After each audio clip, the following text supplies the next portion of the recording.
Queridos hermanos, iniciamos la lección divina de este día, jueves 5 de mayo, jueves de la tercera semana del tiempo de Pascua. Por la señal de la Santa Cruz de nuestros enemigos, líbranos, Señor Dios nuestro, en el nombre del Padre, y del Hijo, y del Espíritu Santo. Amén. Señor mío y Dios mío, creo firmemente que estás aquí, que me ves, que me oyes. Te adoro con profunda reverencia, te pido perdón de mis pecados y gracia para hacer con fruto este tiempo de lección divina. Madre mía Inmaculada, San José, mi Padre y Señor, Ángel de mi guarda, interceded por mí. En este día, jueves, continuando con la lectura del libro de los Hechos de los Apóstoles, leemos el capítulo 8, versículos 26 al 40. En aquellos días, un ángel del Señor le dijo a Felipe: levántate y toma el camino del sur que va de Jerusalén a Gaza, y que es poco transitado. Felipe se puso en camino. Y sucedió que un etíope, alto funcionario de Candaces, reina de Etiopía y administrador de sus tesoros, que había venido a Jerusalén para adorar a Dios, regresaba en su carro leyendo al profeta Isaías. Entonces el Espíritu le dijo a Felipe: acércate y camina junto a ese carro. Corrió Felipe y, oyendo que el hombre leía al profeta Isaías, le preguntó: ¿entiendes lo que estás leyendo? Él le contestó: ¿cómo voy a entenderlo si nadie me lo explica? Entonces invitó a Felipe a subir y a sentarse junto a él. El pasaje de la Escritura que estaba leyendo era este: como oveja fue llevado a la muerte, como cordero que no se queja frente al que lo trasquila. Así él no abrió la boca. En su humillación no se le hizo justicia. ¿Quién podrá hablar de su descendencia, puesto que su vida ha sido arrancada de la tierra? El etíope le preguntó a Felipe: dime por favor, ¿de quién dice esto el profeta? ¿De sí mismo o de otro? Felipe comenzó a hablarle y, partiendo de aquel pasaje, le anunció el Evangelio de Jesús. Siguieron adelante, llegaron a un sitio donde había agua, y dijo el etíope: aquí hay agua. ¿Hay alguna dificultad para que me bautices? Felipe le contestó: ninguna, si crees de todo corazón. Respondió el etíope: creo que Jesús es el Hijo de Dios. Mandó parar el carro, bajaron los dos al agua y Felipe lo bautizó. Cuando salieron del agua, el Espíritu del Señor arrebató a Felipe. El etíope ya no lo vio más y prosiguió su viaje lleno de alegría. En cuanto a Felipe, se encontró en la ciudad de Azoto y evangelizaba los poblados que encontraba a su paso hasta que llegó a Cesarea. Palabra de Dios. Es una escena bellísima la que nos presenta hoy día el libro de los Hechos de los Apóstoles, esta conversión del etíope. ¿Cómo comienza esta escena? Empieza cuando un ángel del Señor le dijo a Felipe: levántate y toma el camino del sur que va de Jerusalén a Gaza, un camino que es poco transitado. Felipe se pone en camino. De nuevo vemos en el libro de los Hechos de los Apóstoles la diligencia de los apóstoles para cumplir lo que les manda el Señor. ¿Por qué voy a tomar un camino poco transitado? No me voy a encontrar a nadie. Yo tengo que ir a evangelizar a las muchedumbres. Yo tengo que ir a evangelizar de una manera espectacular. No, vas por ese. Esto nos indica una preciosura de la evangelización. La evangelización no es una cuestión de masas, no es una comunicación a las masas. La evangelización profunda y verdadera es uno a uno, uno a uno. Yo me tengo que acercar a las personas, una por una. Cuando queremos realizar una evangelización de masas, entonces entramos simplemente en lo que sucede en el mundo hoy en día, ¿no? Toda esa comunicación de masas, masas. Ay, si hay grandes números. Mira, yo me tengo que preocupar por el alma individual de las personas, por cada individuo, porque ese es el amor de Cristo. El amor de Cristo no es un amor a todos, es un amor a cada uno. Ese es el amor que ha tenido Jesús en la cruz. Por eso, delante de la cruz, yo puedo pensar, el Señor ha pensado individualmente en mí. En medio de sus padecimientos, ha pensado individualmente en mí. Y sucedió que un etíope, alto funcionario de Candaces, reina de Etiopía, administrador de sus tesoros, había venido a Jerusalén para adorar a Dios. Esta es una cosa bastante extraña. Este hombre, con una posición política, con una posición social, con una posición económica muy alta, se ha dirigido a Jerusalén, a pesar de no ser judío, a pesar de que no es de esos descendientes de Abraham, y sin embargo ha sabido reconocer en Jerusalén la presencia verdadera del Dios único y verdadero, y ha ido a adorar al Señor. Posiblemente lo haya hecho muchas veces a lo largo de su vida, o tal vez era la primera vez, no lo sabemos, no nos lo dice la Escritura, pero ha ido. No pertenece, como digo, al pueblo de la alianza, y sin embargo ha ido a buscar al Dios único y verdadero, para adorarlo. Y regresaba leyendo al profeta Isaías. El Espíritu Santo le dice a Felipe: acércate y camina junto a ese carro. Felipe corre, de nuevo, diligencia, corre para ponerse al lado de su carro, y lo escucha leyendo al profeta Isaías. Y entonces le hace una pregunta muy simple: ¿entiendes lo que estás leyendo? Y el etíope contesta con una eh, humildad tremenda: ¿cómo voy a entender si nadie me lo explica? ¿Cómo voy a entender si nadie me lo explica? Estas palabras son tan profundas e importantes. ¿Por qué? Porque el mundo necesita que se le explique las Escrituras. Porque el mundo necesita que le expliquemos las Escrituras. No basta simplemente con que haya Biblias por todos lados y que estén ahí para que la gente las compre libremente. Qué maravilla hoy poder contar efectivamente con una Biblia con bastante facilidad. Todavía nos falta muchísimo para que cada persona tenga efectivamente su Biblia y tenga una buena Biblia, pero efectivamente vivimos en una época donde hay una gran facilidad para esto. Pero no basta con eso. ¿Por qué? Porque tiene que haber personas dispuestas y capaces de explicar las Escrituras. ¿Qué pasaje del libro de Isaías iba leyendo?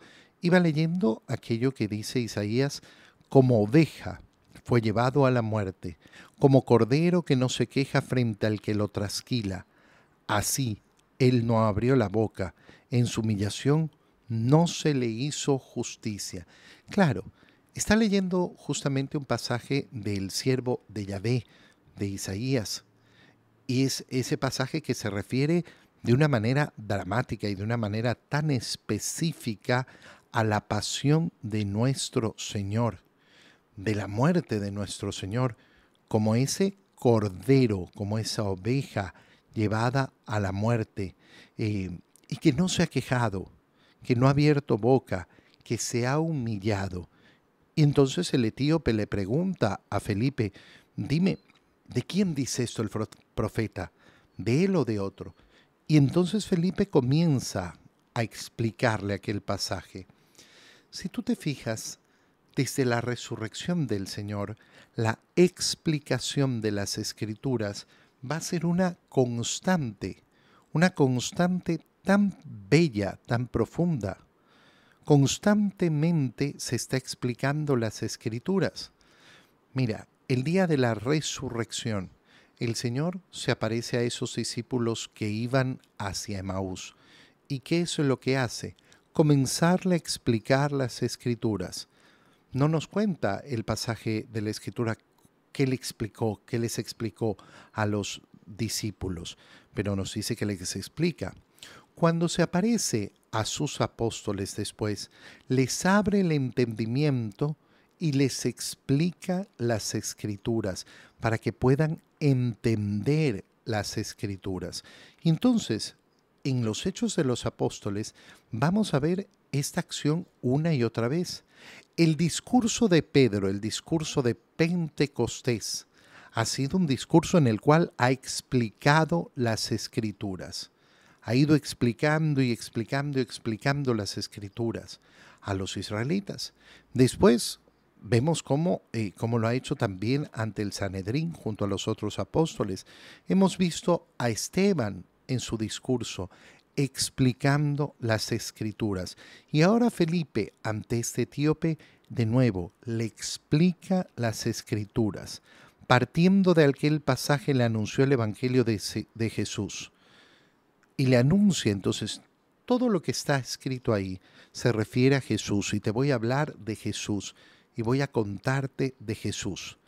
Llegaron a un sitio donde había agua y el etíope le pregunta, aquí hay agua, ¿hay alguna dificultad para que me bautices? La respuesta, ninguna.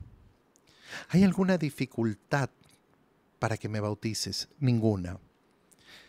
Los signos sacramentales, los signos con los cuales realizamos los sacramentos, ¿te has puesto a pensar lo ridículos que son, lo tontos que son, lo insignificantes que son a los ojos del mundo? ¿Con qué bautizo? Bautizo con agua. Agua, agua. ¡Ay, con agua bendita! Agua, agua. Con agua. Si tengo agua bendita, bendito sea Dios. Agua. ¿Con qué hago la confesión? Con mi boca confieso mis pecados. Confieso mis pecados. Tengo que decir cuáles son mis pecados. Aquellos pecados de los cuales me arrepiento. ¿Quién puede hacer esto? Cualquiera. Para la Eucaristía, ¿qué necesito? Pan y vino. Para el orden sacerdotal, la confirmación, la unción de los enfermos. ¿Qué necesito? Aceite. Para el matrimonio, ¿qué necesito? Necesito simplemente la promesa que hacen los novios. La pequeñez de los signos sacramentales. ¿Por qué? ¿Por qué no han sido signos esplendorosos, grandiosos, magníficos? Bueno, en primer lugar, porque el Señor quiere arrancarnos del mundo de las apariencias, pero además con una finalidad muy práctica. Aquí hay agua. ¿Cuál es el problema para bautizarme? Ninguno, ninguno. ¿Dónde puedo bautizar? Puedo bautizar en todo lugar, en todo lugar. Y por eso el bautizo se puede realizar en todo lugar. Imagínate que para bautizarnos hubiéramos tenido que ir hasta el Jordán. No hay ningún bautizo válido si no es en el río Jordán, porque ese es el único río que... No. Agua. Necesito agua. Nada más. Qué precioso. Ninguno. ¿Qué es lo que necesitas en verdad? Creer de todo corazón. Y el etíope responde, bueno, yo creo que Jesús es el Hijo de Dios. Creo que Jesús es el Hijo de Dios. Esta es la fórmula de fe. Creo que Jesús es el Hijo de Dios.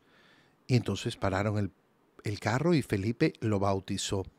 Pero cuando salieron del agua, el Espíritu del Señor arrebató a Felipe. ¿Qué quiere decir? Que lo puso en otro lugar, lo llevó hacia otro lugar. El etíope ya no lo vio más y prosiguió su viaje lleno de alegría. Y Felipe, en cambio, se encontró en la ciudad de Azoto y evangelizaba en todos los poblados hasta llegar a Cesarea. En el Evangelio, Continuando con la lectura del Evangelio de San Juan, leemos el capítulo 6, versículos 44 al 51.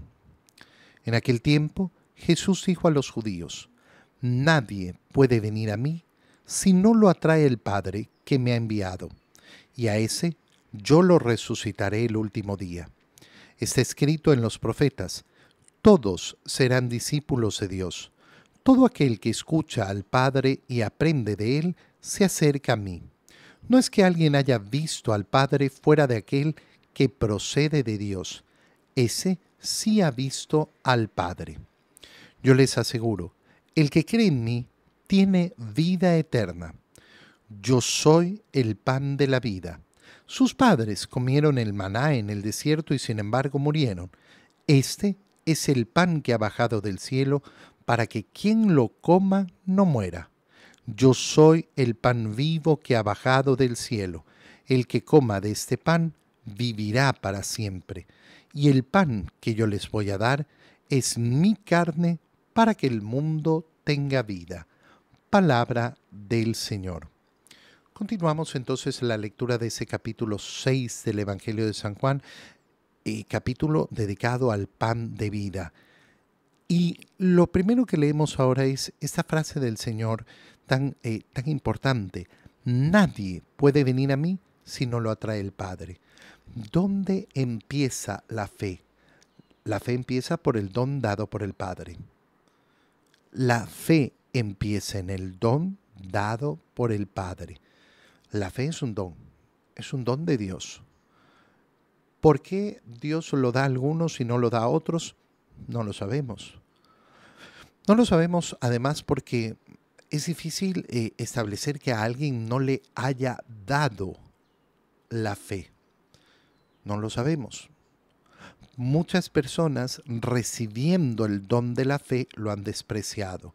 Muchas personas bloquean el don de la fe. Muchas personas no lo bloquean directamente, pero sus padres lo han bloqueado. Los padres se han vuelto efectivamente esa barrera que impide recibir ese don de la fe. Pero nadie puede venir a mí si no lo atrae el Padre. Por eso es que nosotros no podemos tener nunca un juicio hacia una persona que no cree. Pero ¿cómo no me cree? Mira, si no se le ha dado el don de la fe. Si no se le ha dado el don de la fe, y yo por eso tengo la obligación de orar y pedir el don de la fe para todos. Tengo que pedir ese don. Y cuando veo una persona que no cree, tengo que pedir la fe para esa persona. Y a ese que el Padre atrae hacia mí, yo lo resucitaré el último día. Mira cómo esta expresión vuelve y vuelve y vuelve a lo largo del capítulo 6. El pan de vida da la vida eterna para la resurrección, la gran promesa del Señor. Está escrito en los profetas: todos serán discípulos de Dios. Todo aquel que escucha al Padre y aprende de Él se acerca a mí. No es que alguien haya visto al Padre fuera de aquel que procede de Dios. Ese sí ha visto al Padre. Todo aquel que escucha sobre el Padre se acerca a mí. ¿Y qué ha venido a predicar el Señor? El Señor ha venido a predicar al Padre. Ha venido a revelar al Padre. Fíjate cómo lo que se nos está describiendo es un círculo. ¿Quién permite que un corazón se acerque a Jesús? El Padre a través del don de la fe. Pero ¿cómo se alcanza ese don de la fe? Escuchando acerca del Padre. ¿Y a quién tengo que escuchar acerca del Padre? A Jesús, que es el que ha visto al Padre, el que nos ha revelado al Padre. El que cree en mí, por tanto, tiene vida eterna. Yo soy el pan de la vida. De nuevo repite el Señor esta relación personal. No es un alimento externo, no es algo material simplemente. Esta es una relación personal. Yo soy el pan de vida. Sus padres comieron el maná en el desierto y sin embargo murieron. Este es el pan que ha bajado del cielo, para que quien lo coma no muera. ¿Qué significa que si yo me alimento de la Eucaristía no voy a morir? No, voy a morir en el sentido físico, pero no voy a pertenecer a la muerte. La muerte no tendrá fuerza sobre mí como no la ha tenido en Jesucristo, quien ha resucitado. Yo soy el pan vivo que ha bajado del cielo. El que coma de este pan vivirá para siempre. Mira cómo cada vez en este discurso del pan de vida el Señor va radicalizando de qué se trata el pan de vida. Y lo va radicalizando justamente porque va a llegar al punto más radical. No se trata simplemente de una figura, no se trata de una representación, se trata de una realidad dramática. ¿En qué consiste esta realidad dramática? En que les voy a dar a comer de mí mismo. Y no es una alimentación simplemente imaginativa, representativa. No, van a comer. Y comer significa comer. Van a ponerse en su boca el pan y lo van a comer. El que coma de este pan vivirá para siempre. Y el pan que yo les voy a dar es mi carne para que el mundo tenga vida. ¿Cuál es el pan? Mi carne. Hemos llegado al dramatismo. Hemos llegado efectivamente al dramatismo porque hasta aquí se podía entender, bueno, está utilizando la expresión pan para entender el alimento, para ver esta imagen preciosa, bonita y no sé qué. No, el pan es mi carne. El pan que yo les voy a dar es mi carne. Cuando nosotros comulgamos, no estamos participando de una representación, no estamos participando, lo que yo siento, no estamos participando de una realidad física y espiritual. Es un sacramento, pero nos alimentamos del cuerpo y la sangre de Cristo. Te doy gracias, Dios mío, por los buenos propósitos, afectos e inspiraciones que me has comunicado en este tiempo de lección divina. Te pido ayuda para ponerlos por obra. Madre mía Inmaculada, San José, mi Padre y Señor, Ángel de mi guarda, interceded por mí. María, Madre de la Iglesia, ruega por nosotros. Queridos hermanos, que tengan todos un muy feliz día.